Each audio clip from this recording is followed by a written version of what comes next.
Today is August 7th, 2013.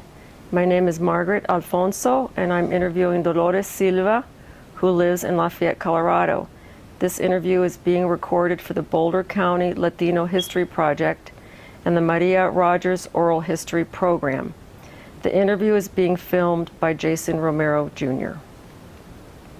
Thank you, Dolores, for giving us the gift of speaking with you and finding out about your life. You're welcome. So, can you tell me first your full name and where you were born? I have no middle name. Dolores was my maiden name.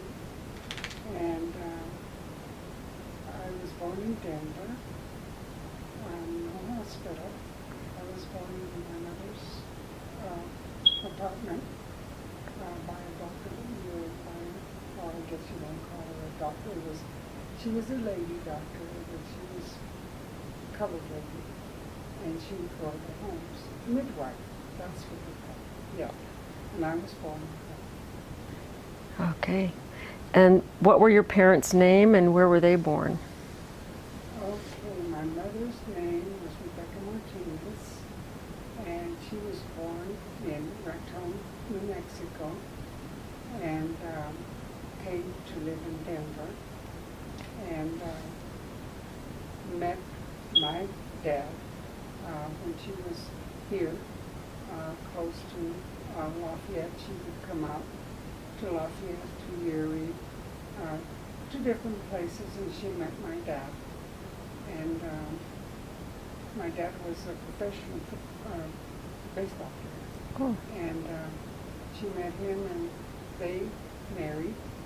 I don't know the date. They married, and they had 4 children, 2 boys and 2 girls. And my sister is the oldest. She's 93. She'll be 94 this month. She's still alive. And I have 2 brothers. They're both deceased. My brother Frank, Monteen, and my brother Lloyd, Monteen. And I'm the baby. And I lived in Denver, went to school there, came out to visit my sister, Mary, and met my husband, Manuel. That's great. And how long have you and Manuel been married? Manuel and I have been married 68 years. Wow. Come March the 2nd. Congratulations. Thank you. Tell me your education. Where were you educated and what did you study? Yeah, my education was kind of mixed up because I lived with my mom and my stepfather since I was a tiny baby. And incidentally, my 2 brothers and my sister were sent to an orphanage when my mother and dad divorced. And they didn't take me because you had to be a year old, and I was only 2 months old. And so they didn't take me, so my mom raised me, and my stepfather. And I forgot the question you asked me. About your education, but what you're talking about now is interesting. That's okay. Because I went to school in Denver, to 24th Street School in Denver. It was only a block away from where we live. We lived on 23rd and Curtis. And then I went to junior high. I went to Cole Junior High in Denver. And then I came out here with my sister because her husband, they had taken him to war. And she had 3 children at the time, and she needed help with them, so I came out to live with her. And that's how I met him. But so I went to school here for a little while, and I didn't know any of the kids or anything, so I felt very, very uncomfortable. So I stopped going. I didn't go anymore. And but I was already in 7th, 8th grade. I took algebra, just like everybody else. Math, music, gym, spelling, English, all the, not what they take today. Today, children take a lot more than what I had to do. But reading, writing, arithmetic, as the saying goes. But I was very good in school. For being that I didn't really get to graduate, I didn't get an education like because I was back and forth with my sisters, and then I'd go back to mom, and then I'd go back to work with my sister, and so I didn't really get a good education. But what little I did get, I really did work hard at it, and I ended up getting a very good job at NeoData over in Boulder, and a data processing company. And I was intelligent enough to work there, and I was a jack of all trades, master of none, because I was hired temporarily. And because I went to every department, and I learned it so fast that they put me on permanent. And I worked there for 33 years. Okay. So I think this is nerves more than anything. I shouldn't be ashamed to talk in front of a camera. No, because no. I've sang in the public so much that, but anyway, I didn't get that much of an education, but I do very, very well, you know, for being that I'm not educated that much. I worked at Walmart, the old Walmart, for 10 years, and I was a cashier, and did a good job there. They even wanted to hire me after I had my accident here, and they said, we'll put a high chair for you, you know, just come back, you know, and I told them, no, I can't stand that long, you know. And, but I would love to be working. I'm 84, but I would love to be working. I love to be with the public. I love to talk. All the Spanish people came to me because they knew that I could understand what they wanted. He said, they couldn't speak very well in English. I was asked to interpret many, many times. When I worked at NeoData, I worked as a telephone representative. I was asked to interpret for people from Texas who couldn't speak English, people from Mexico, people from Spain, people from Brazil, because we got calls, telephone calls, from all over the world, not just the United States. I loved my job. I really did. But anyway, where did you learn Spanish then, with your mother? Not my mother as much as my grandmas. Your grandmas. I had 2 grandmas, and they would deliberately talk to me. They could speak in English, but they deliberately would talk to me in Spanish so that I would pick it up. And my sister would talk to me in Spanish so I could pick it up. But his dad, my husband's dad, Manuel, is from Chihuahua, Michoacan. And when I married Manuel, I would visit with him a lot. And he wasn't much of a talker. He was pretty quiet, but he would talk with me. And if I would say something in Spanish that was wrong, he would correct me. And he'd say, you don't say it that way. This is the way you say it. And so I learned a lot from Ramírez. That was my husband's dad. So tell me a little bit about Manuel. Tell me a little bit about your husband, his name, where he was from. My beautiful, darling husband is 68 years. I love him to death.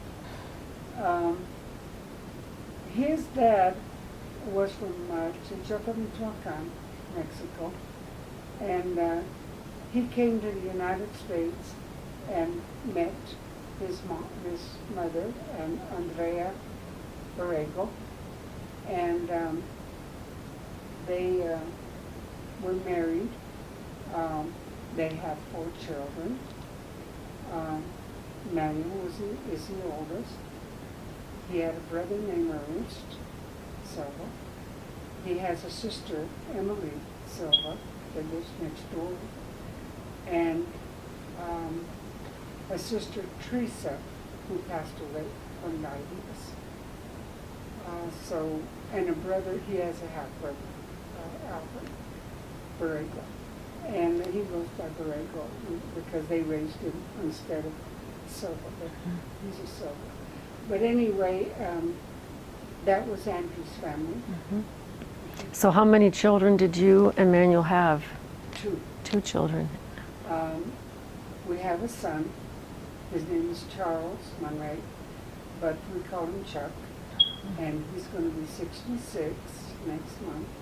And we have a daughter, Rebecca Christina, and she was married to Paul Quinones, and she had 1 child from him. Her name is Felicia, and then she lived with Bobby Manzanares and had 1 child from him, and her name is Alexandria, but she goes by Silva. She didn't pick up her dad's name. So she only has 2 children. And Chuck has 2 daughters. And his oldest one is going to be 30. Her name is Julianne. And his younger one is Carol. And she is the younger one of his daughters. He had 2 girls. Becky had 2 girls. Very good. You have a nice sized family. So let's look back at maybe a little bit of time on your parents and other relatives. And so talk to me a little bit about your father, your mother, in terms of being raised. You did mention that about the speaking Spanish at home and going back and forth from Denver here into Lafayette. Is there anything else that you would like to share about your father that raised you, and your mother, and any other family members growing up? Like I said, my dad, I never lived with him. I didn't even know him until I was about 12 years old. Then I knew he was my dad. He lived in Puritan, Colorado, out here, and by Firestone and Frederick. There was a little town. In fact, I don't even know if it's there anymore. And he was a coal miner. After he was done with his baseball period, he was a coal miner for several years, and he lived a very long time. Remarried a lady named Dora Muniz was her name. No relation of the Munizes in the book. And they ended up having 9 children, and just 2 daughters, and or 7 children. I can't remember for sure. Let me think a minute. Let's see. There was Roger, Leroy, Kenny,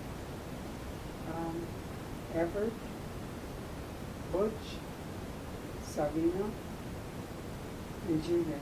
Yeah, it was 7 boys. And 2 girls, Mabel and Betty.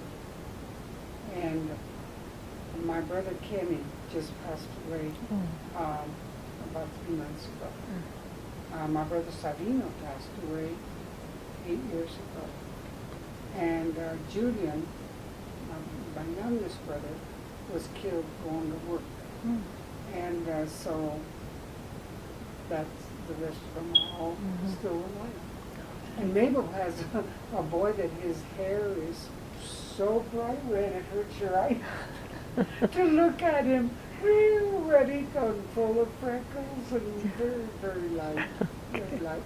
But Betty never had children with red hair like that. Grandchildren they had with red hair. My husband says, where did this come from, you know? But the rest of them are all alive. And my dad lived in Puritan for years and years, and he lived in Longmont. And, most of his life he lived in Erie. He moved around quite a bit. They divorced, him and Dora. and she passed away while they were still divorced. So Daddy was the one who was left up by himself, you know. But, and what else did you say you wanted to know about my dad? Well, any story that you like to tell about him, or He was a sickly man, but he was as strong as iron. Daddy had many surgeries, and a lot of it came from playing ball, his hips, his knees, his back. A lot of it came from playing ball, and then he worked in the coal mines. He never was hurt in the coal mines, but he was hurt from baseball, and it got worse as he grew older, the arthritis and the osteoporosis and all that. what do you remember about the coal mines? Were they here in Lafayette also? Oh yes, Yeah. Manuel worked in the coal Yeah. mines. He worked in Imperial, the Imperial mine, in the Eagle mine, Columbine. the Columbine mine, and what else? That's it. No, the Washington and Lincoln, you worked there not very long, but you worked there for a while. Those were newer mines. They were all out on I-25, north of I-25. Almost all the mines were there. There was 3 or 4 of them that were there, and the rest of them were scattered in different places. I don't know if you ever read about it or heard about it. My sister's husband's dad worked in the MROHP mine, and which was out for all the highways built now and everything. So I don't know what city it would have been in, but here in Colorado. And there was an explosion in the MROHP mine, and he was killed in that mine. They never found his body, and it's still under that explosion mine. There's no mine there anymore. It's been years and years and years. I don't remember what year. But his body was never, ever recovered. You know? So he's still there. And his name was Joe. Joseph, but they called him Joe. Manuel. And my husband, Manuel, worked in the coal mines too. His dad worked in the coal mines. Up until when? When were the coal mines? When did they stay open until here? In the late 60s, early 70s, and they lasted till about all of the 70s, the 60s, the 70s, the 80s. And that's when they stopped working. And then they used to close the mine because they didn't need the coal, because it was, you know, in the summertime. You know, they would close it and lay them off. And he worked on construction. My husband worked on construction. Well, everybody, all the coal miners worked on construction in the summertime because the mines were closed, and then they would call them back. For snowfall, they would call them back, Okay. you know, to the mine. So that was winter work. That was when, That was winter work. That was the seasonal work. right. Was right, that? exactly. Do you remember any stories that stand out about Manuel working in the mines that were troublesome to you? Were you worried about him working in the mines? Oh, of course. You know, they're 400 feet underground, you know. He was fortunate enough to work where the opening of the mine was. They had a cage that they would send the coal. You know, they would fill the coal, the other miners would fill the cars with coal, and he would send them up. They'd empty them in the truck and send it back down. That was his job. And so he was close enough to the opening of the mines where he didn't have to, you know, really take in all that coal dust and everything. So thank God he does not have black lung. And then he never was a smoker, so, you know. And his dad never got it either. But there's a lot of coal miners with black lung. Here in that Lafayette, work yeah. way in deep. And he saw a couple of fellows get, well, one man got killed down there, and another one lost his arm down there. And so he saw a lot of accidents. Manuel saw a lot of accidents, you know, mine. The only accident he ever had, he still has the scar, a piece of coal fell and hit him right below.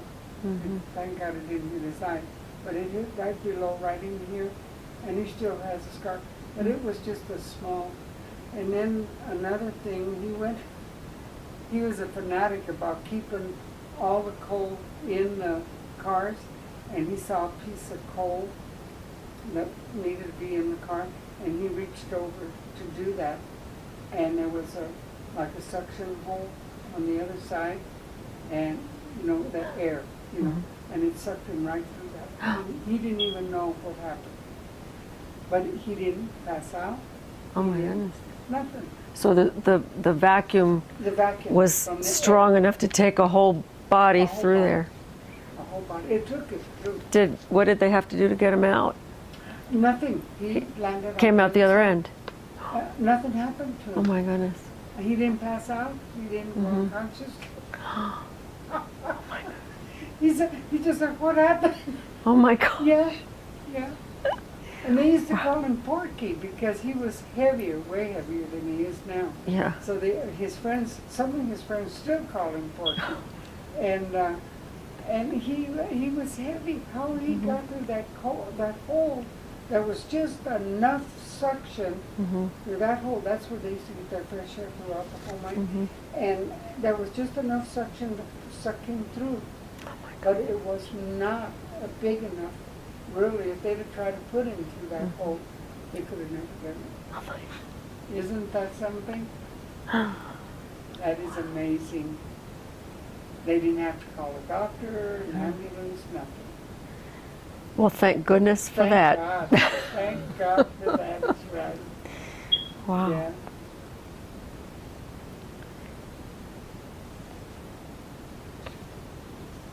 Should we turn off for just a second?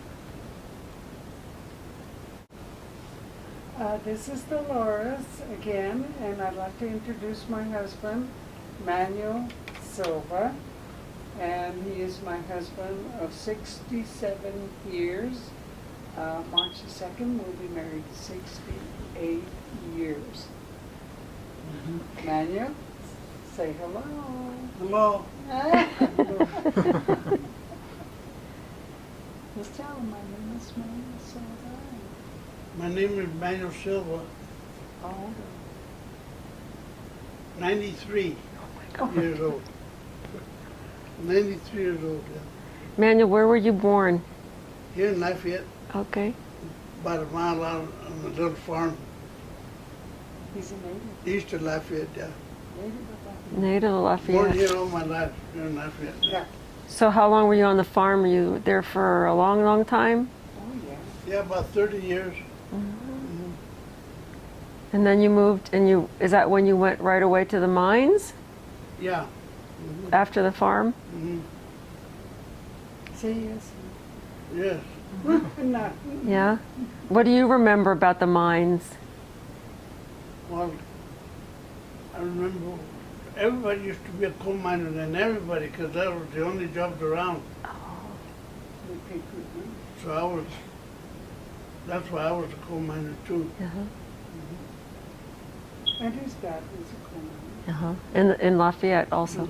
Did your dad leave the farm to do the coal mine, or did he? No, he lived there, he stayed there on the He farm. stayed on the farm. And worked in the coal mines, yeah. Okay. Very good. Did any of your children go to the coal mines? No, Just you? You were the end of the line for the coal mine. yeah. All right. Can you tell us about the time that you got stuck in the hole? No, I don't remember. Oh, okay. Okay, that's okay. That's okay. But it's an interesting story. Yeah, oh yeah. Well, you look pretty healthy for being in the coal mines. Thank you. I feel pretty good. Yeah. Never been operated on in my life. I still got my tonsils. Oh. Yes. Never been Aw. operated at all. And his appendix. Yeah. Never been cut. All right. Well, thank you. We wanted to meet you on the film. Okay. If you have any story you want to tell us about your growing up, we'd be glad to hear it. No, thank you. No, thank you. Okay, thank you. Okay. You didn't want to tell him about when you took the skunk to school? No. Can you tell us that? Yeah. Okay. You ha- I used to trap skunks. Mhm. And one of them squirted me, and I went to school. And the teacher said, close the windows, we got a friend kind of closer on there. And it was me that squirted me. I used to trap him. See, when I got close to shoot him, he got me. He sprayed me. And I went to school that way, and they had to send me home. Nobody wanted to be around you. No, really strong. No, they sent him home first, and then they sent the whole class home. The room was, it was really reeking with this kind of smell. Okay. Well, thank you for sharing that. This is going to be an awkward question, maybe, but do you remember in Boulder County, here in Lafayette, do you remember? It sounds like there were lots of Mexicanos here.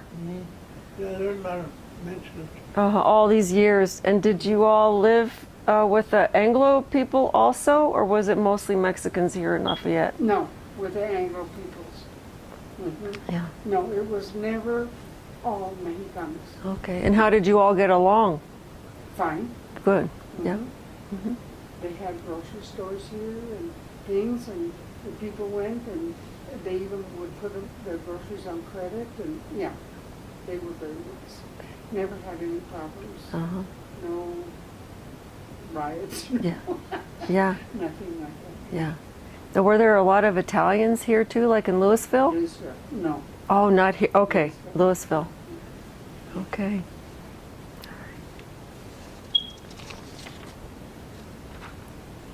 Any questions? Has anybody in your family been in the military? Yeah, come Pardon me? on. I want to ask you a lot of questions. Were you all, was anybody in your family in the military? Did you? Yes. His uncle Eddie Borrego was in the Air Force. Mhm. He was a paratrooper. And Manuel was in the service also. Oh, And his brother Ernie was in the service. He was in Battle of the Bulge. Uh-huh. Germany, I guess that was, or France, where was it? Battle of the Bulge? Germany? Yeah. Yeah. And he's deceased now. There's a picture of the three brothers. okay. And Alvin is the youngest one. Manuel's the oldest, and then Ernie and then Alvin. Mhm. So there's a picture of the three brothers. Yeah. Were there any stories about being in the military that you remember? Any of your brothers talk My son about? got hit over there on the neck. Our son was in Vietnam. Okay. Damn near lost him. We Yeah. nearly lost him 2 or 3 times. Ooh. He was in Vietnam at the worst time, in 67 and 68.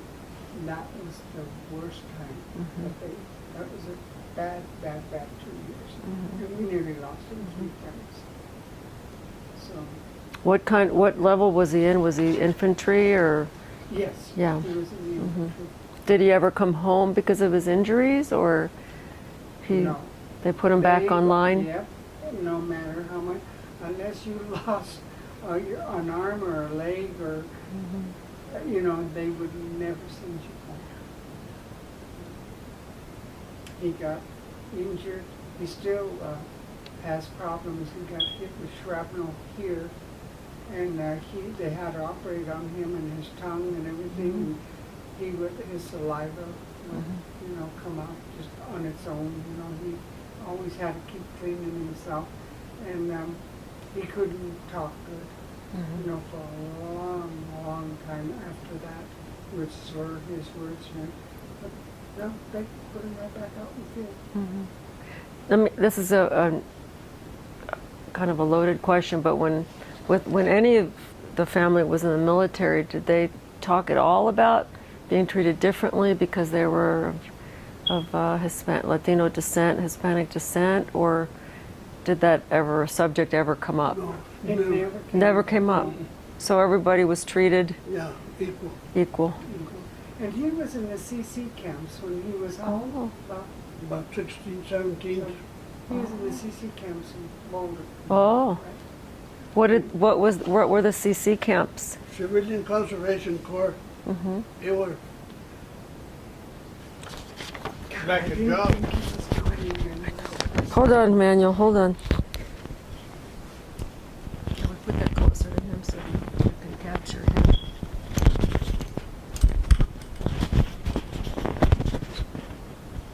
My questions don't matter on the No. tape, so if we can hook up Manuel, and he Sure. can. You tell me what in the CC camps and what it stands for. Yeah, Civilian Conservation Corps. And I was in there a couple of years. And that was here in Boulder, in Estes Park.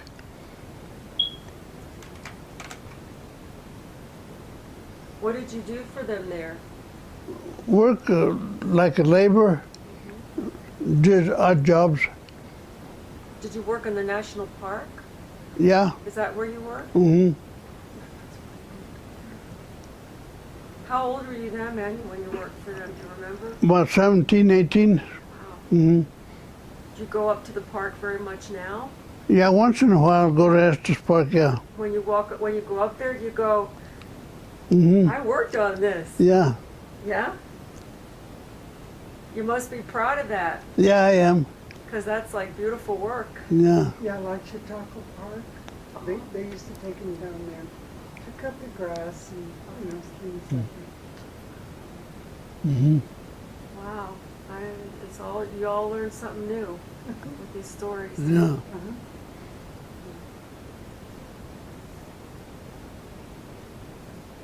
So how did you guys, when you were here in Lafayette, how did you guys socialize? What did you do for fun? Okay. Went dancing and Yeah. Yeah. fishing. Like we had so many friends. Manuel knew everybody because he was born and raised here, and so I got to meet a lot of his friends, and they would have steak dinner dances with Mexican band. That was our favorite thing to go to. We went to a lot of weddings, a lot of birthdays, a lot of quinceañeras, a lot of anniversary parties, and because we just knew everybody kind of more or less knew each other, and so we would all invite each other to everything. that So would we- those take place in people's houses or in a certain? At the VFW in Lafayette. Most everything would take place there at the VFW. That's where Felicia had her quinceañera, and Chuck and Mandy were married there, and his wife, and they had their steak dinner dances there. They had bingo there. Everything you could think of, any kind of social thing that they had. Wanted to make money for a football team or a baseball team. They had everything done there. The VFW was very, very good for all of us in Lafayette. We were able to, and of course in Louisville they had places there too. And if we couldn't get the VFW for some kind of known reason, we'd always go to Louisville and they would accommodate us. So we were fine. Everybody has, there's never been any prejudice because of our race. Not that I know. What about today? What do you guys do for fun? Is the VFW still open? Or do No, people it's know? not anymore. And they made a new VFW, but it's not as big as our other VFW used to be. And so, we won't have our steak dinner dances and our Mexican dances. But they do have other things. They plan a lot of things in Lafayette. We have people that do this. At things that are happening up at Wanaka Lake now. We just had a 4th of July doings up at Wanaka Lake. Oh my God, that was beautiful. Oh my God. I've seen a lot of fireworks. Even at CU, I went to the fireworks. They were fabulous. Nothing like what we saw this year at Wanaka Lake, the fireworks. They were fabulous. They had a band. I don't know if any of you ever heard of Freddie and Henchy. No? Yeah. Have you heard of Freddie and Henchy? Freddie was there. Henchy passed away 5 years ago, but Freddie was there. And when we heard he was up there playing with that band, they were good. He was up there playing with that band. I went with my walker around, and I was listening to him, and he was singing away, and I thought he'll never recognize me, you know. It's been years, you know, in the 60s, the last time I saw him. And this is what, 2013? And I was on my walker, and I was listening to him and looking up, and he turned his head, and he went, the minute he seen me, he pointed his finger at me, and I said, there's no way that Henchy thinks he knows me, but he's not going to know me. You know, God, that's since 1960, how many years is that? And as soon as they finished, he'd come over right away, and he just opened his arms, and he'd come and he'd hug me, because I had the whole band. I cooked for him, and I had him come and eat in my house. The whole band. Anyway, he come over and I said, you don't know who I am, Freddie. He says, like, heck I don't. He says, you're Mrs. Silva. Oh my God, I just about fainted. Yeah, since 1967. Wow, I hadn't it's been seen a long that man. time. That's been I know. 50 years. Yeah, imagine, can you believe that?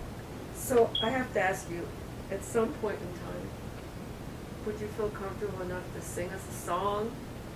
Oh my gosh, I haven't sang for years. I haven't sang for You think about it, think about it. You don't have to do it right now or anything like that, but if there's something that you think you might sing to us, that would be great. Do you think you could sing with me? I doubt it. Oh gosh. I bet once he gets started, he can. My daughter is the one that sings with me and has sang with me for the last 30 years, yeah, of her life. She's got a beautiful voice. And me, with old age and everything, my voice has changed a lot. But tell me about your singing then. Where did you sing? Like I said, I sang for funerals. I sang for weddings. I sang for a lot of Spanish songs because they like, you know, especially with the funerals, one day at a time, I'd sing it in Spanish. And there was other, Bendito, there was a lot of songs that I knew in Spanish. And they had Spanish books that we could also sing from. And like I could read it, you know, that I was able to sing in Spanish a lot. Quinceañeras and weddings and anniversary parties and funerals, and I belonged to the choir in Mass for several years, you know, and but I was trying to remember if Manuel could remember. Ahora que me siento vino. Oh, I forgot it. You forgot. Did you both sing together too sometime? No, he just No. would sing with me because he'd hear me sing Okay. on the piano. Yeah. And I just played by ear, you know, I just chord music. And he would hear me singing and he'd join singing me with me, you know, but he says he doesn't remember. 93 years old. Boy, I'm really up there. Yeah. Yeah. Good for you. Never been operated on in my life. Still got my tonsils. You're strong. Yeah. You're a strong person. Very strong, yes. And healthy. Yes. So let me ask you. So tell me what you think the Latino culture in the past and today. What are some of the beautiful and positive things that the Latino culture has here in our county? What's here that you think is a beautiful part of our culture? But like I said, when we had our state dinner dances, there was many, many people that were not Spanish people, even though it was a Spanish band or a Mexican, if you want me to say Mexican better. They knew it was going to be a Mexican band, and they would still go. The white people would still go. Mm-hmm. And if the white people had Valentine's Day party, and they had an American band, the Spanish people would go. So we've had a beautiful, no problems that I know of here in Lafayette or Louisville. The Italians, they talk to us and greet us at kolaches and hello, and come eat some spaghetti, and I mean, no, we've never had that kind of a problem around here. We get along beautiful. That's a beautiful thing, though. It's a good memory. Yes, it is, considering the things that happen in Denver. We've never had that here, thank God. It's a special community. So tell me of a person, or who were the people that were most influential in your life?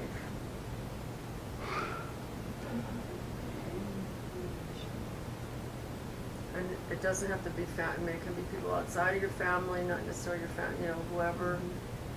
Maybe. When I worked at Walmart, I had friends. I made friends with people that made friends back with me, no matter race, nationality, no matter what it was. We became very good friends. I had a beautiful relationship with people that were not related to me at Walmart. And if we ever had any kind of a party or a dance or any kind of a going thing that everybody meet at the park or bring something, it's going to be potluck, never had a problem. They would joke with us and say, white people would say, why didn't you bring some enchiladas, and I would take an American dish and they wanted me to take Mexican food. But no, we get along beautiful in Lafayette.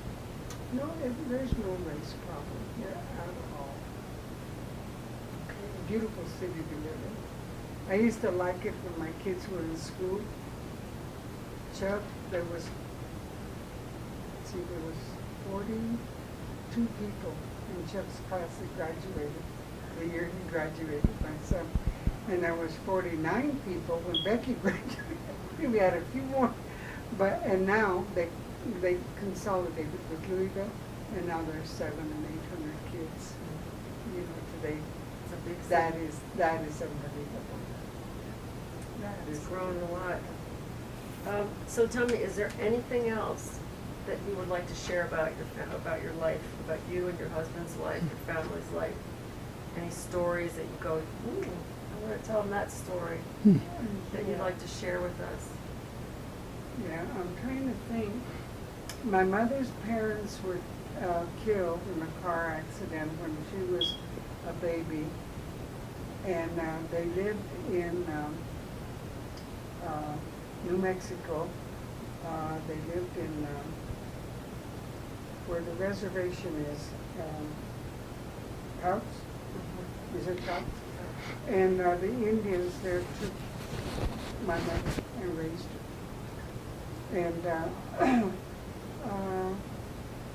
my mother has Indian blood from way back, but we don't know where. She had very, very, very high cheekbones, very out.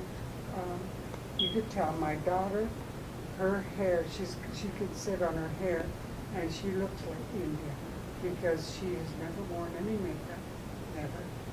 And her hair is as straight as this.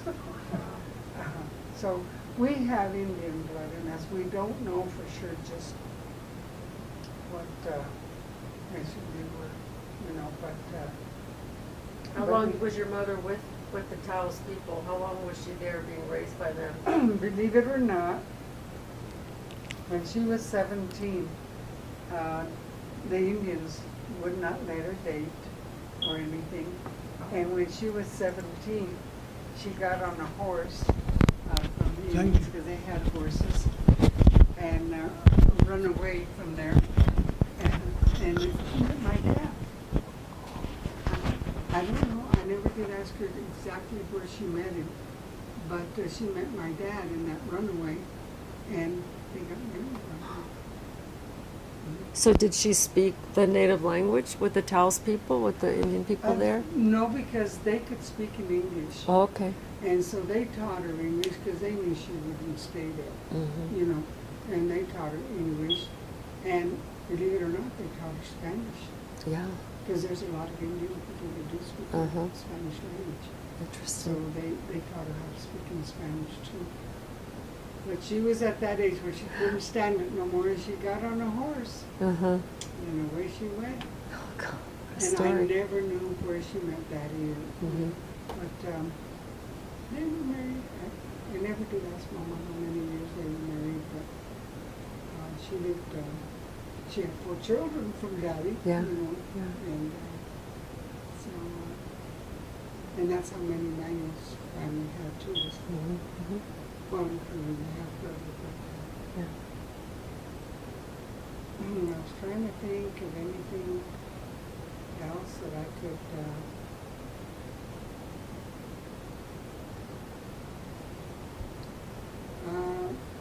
I didn't know for sure if you were going to ask me for my sister's children, what their names were, or you know where they were born, or what happened there.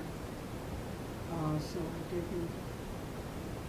I mean, I could answer all those questions, Mhm. but I didn't really know for sure just exactly what you were going to ask me. Mhm. Mhm. I would like to ask, though, from what you got here today, what happens from here? Well, should we end it? Well, first of all, I want to thank you, and I'll explain that to you, but I want to thank you both of you really for letting us come into your home Oh, you're without so knowing welcome. anything about who we were Mhm. and telling us wonderful stories about your life. And I'm sure that we could probably go on for a couple hours here, I know. but we're going to run out of battery. Okay. And so, Okay.